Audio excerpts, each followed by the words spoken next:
आज हम बात करेंगे कफ की, खांसी की।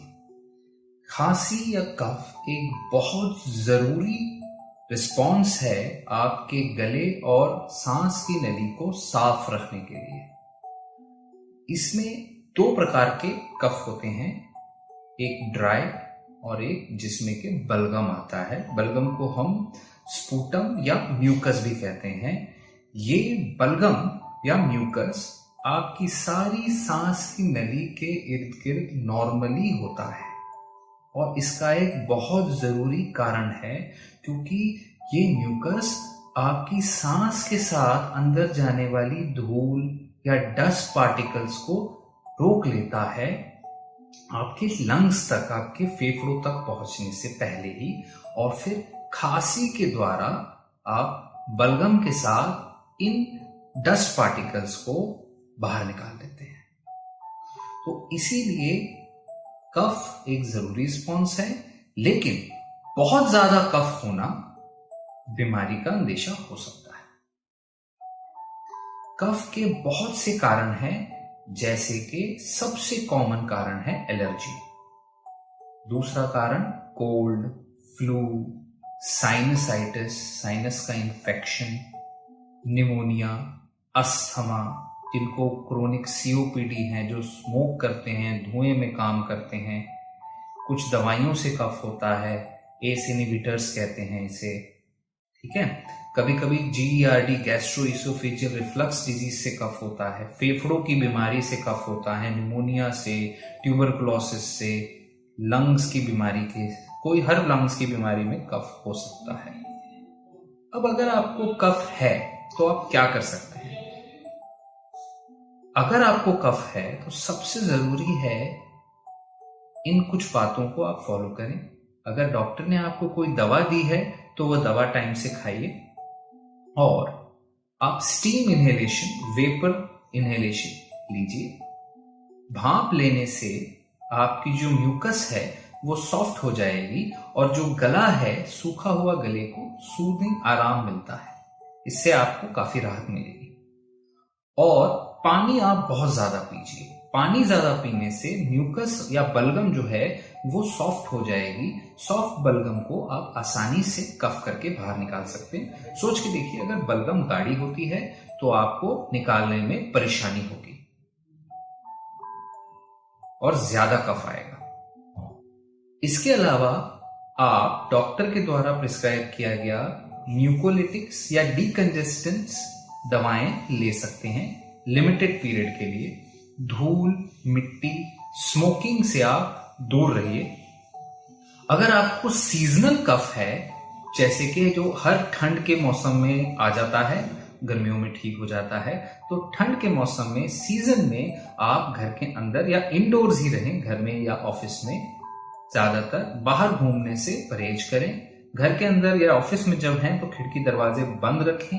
फैन की जगह आप एसी को प्रेफर करें, क्योंकि फैन से बाहर की ठंडी धूल वाली हवा अंदर आती है। एसी की हवा कंडीशन होके आती है।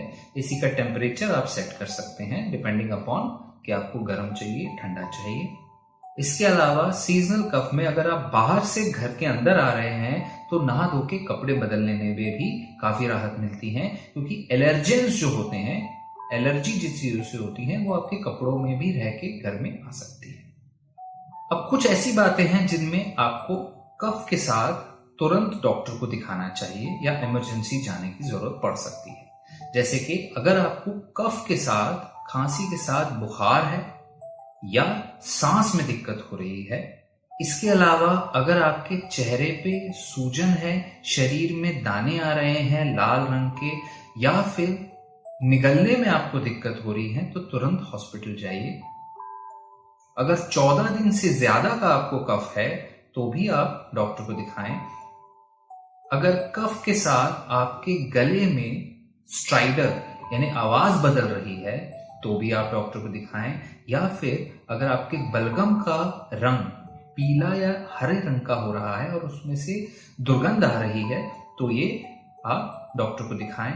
या फिर कफ बहुत जोर की आता है, जिसे कि हम वायलेंट कफ कहते हैं, जो कि आपको बहुत ज्यादा परेशान कर रहे हैं, तो भी आप डॉक्टर को जरूर दिखाएं।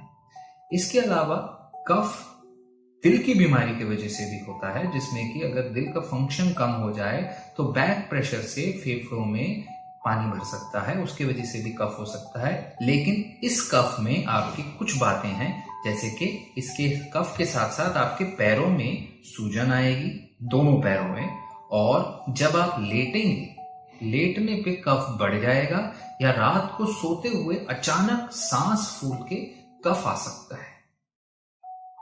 और सांस जरूर फूलेगा लेटने पे भी, रात को भी, और चलने फिरने पे भी। तो अगर ऐसा कुछ है तो ये दिल की बीमारी की तरफ इशारा करता है। अगर हाल फिलहाल में आपका किसी टीबी के पेशेंट के साथ पाला पड़ा है, या आपका वजन कम हो रहा है, या रात को ठंडे पसीने आ रहे हैं, तो आपको टीबी हो सकता है। तो आपको कफ को लाइटली नहीं लेना चाहिए और तुरंत अपनी जांच करनी चाहिए। कफ की जांच में कई जांचें होती हैं, खून की जांच, एक्सरे, सीटी स्कैन, बलगम की जांचें। इन सारी जांचों से हमें पता चलता है कि कफ का कारण क्या है, और कारण जान के ही उसका परमानेंट इलाज हो सकता है। खांसी की दवा फार्मेसी से बिना जाने ना ली जाए तो बेहतर है।